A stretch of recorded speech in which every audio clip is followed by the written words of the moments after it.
dernières minutes que je viens de découvrir. Apple annonce le support de RCS dans Message à partir de la fin de l'année prochaine.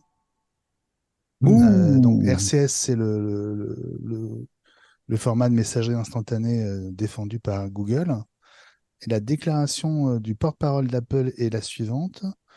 À la fin de l'année prochaine, nous ajouterons le support du profil universel RCS, le standard publié par l'association GSM. Nous croyons que le RCS offrira une meilleure expérience d'interopérabilité quand nous le comparons au SMS ou au MMS. Et donc, il marchera côte à côte avec eMessage, qui continuera à offrir la meilleure et l'expérience de messagerie la plus sûre pour les utilisateurs Apple. Hmm. Voilà l'info qui tombe à l'instant, mes amis. Ça Réaction s'appelle Fabrice. manger son chapeau. Hmm. Ou aller à Canossa si on veut faire un peu plus classe, mais toujours Bah, est-il qu'ils ont été obligés de baisser pavillon et d'en venir à, à ce que demandait la commission. En fait, c'est Thierry Breton qui a encore une fois son bras de fer et Apple est obligé de passer sous les fourches codines.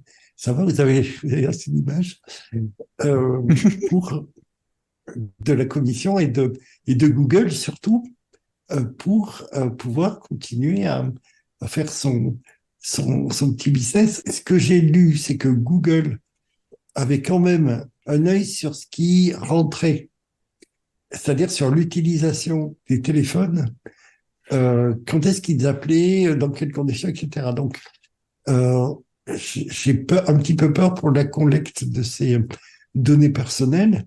C'est peut-être faux, euh, c'est peut-être à raison, on verra. Et puis, est-ce que le format est suffisamment sécurisé? On sait que le problème principal du SMS, c'est que intrinsèquement, il avait des failles de sécurité qui avaient été utilisées pour un certain nombre de contournements de la sécurité, en particulier par Pegasus. là, vraiment, je voudrais qu'on réagisse sur l'info qui est donc le support de RCS dans message d'Apple à la fin de l'année 2024. Fabrice, qu'est-ce que ça t'inspire? Ça m'inspire, alors je m'en veux de tirer le tapis sous les pieds de Gilles, mais ça m'inspire Steve Jobs, hein, qui à un moment disait personne ne regardera de vidéo sur un tout petit écran qu'on met dans sa poche, et puis ils ont lancé l'iPod vidéo un an plus tard. Et donc ça fait un an, 2 ans ou 3 ans qu'ils disent que le RCS, qui est donc quand même un standard qui est un peu plus intéressant que le SMS, MMS pour faire passer des textos, ils refusent en disant que soit on fait SMS, soit on fait e-message. Ben, du coup, donc avec Google qui a fait beaucoup de pression sur le sujet, c'est pas uniquement européen du coup parce que c'est un standard qui va intéresser le monde entier pour dépasser enfin l'ère du SMS. Ça me paraît intéressant. Euh, En revanche, là où c'est européen, c'est que effectivement, il y a un besoin et une obligation d'interopérabilité Mm.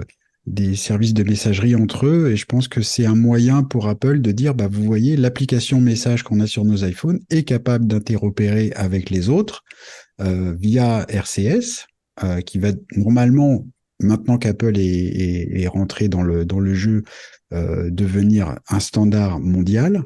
Et en revanche, si vous voulez des fonctions supplémentaires, eh bien, il faudra rester avec e-message, le service e-message d'Apple. Donc, toute la question est de savoir si, quand on enverra des messages RCS à des utilisateurs qui ne sont pas Apple, est-ce qu'on sera en bulle verte ou en bulle bleue finalement? Ça C'est n'est que ça, ça. La vraie question, c'est est-ce qu'il y aura toujours une différenciation, histoire de montrer du doigt ceux qui ne sont pas chez Apple?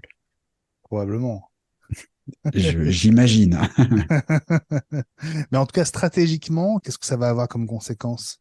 Tu penses que c'est la conséquence, comme le laissait entendre Gilles, justement, notamment de la pression en Europe? Oui, oui, oui, parce que c'est un moyen de faire de l'interopérabilité.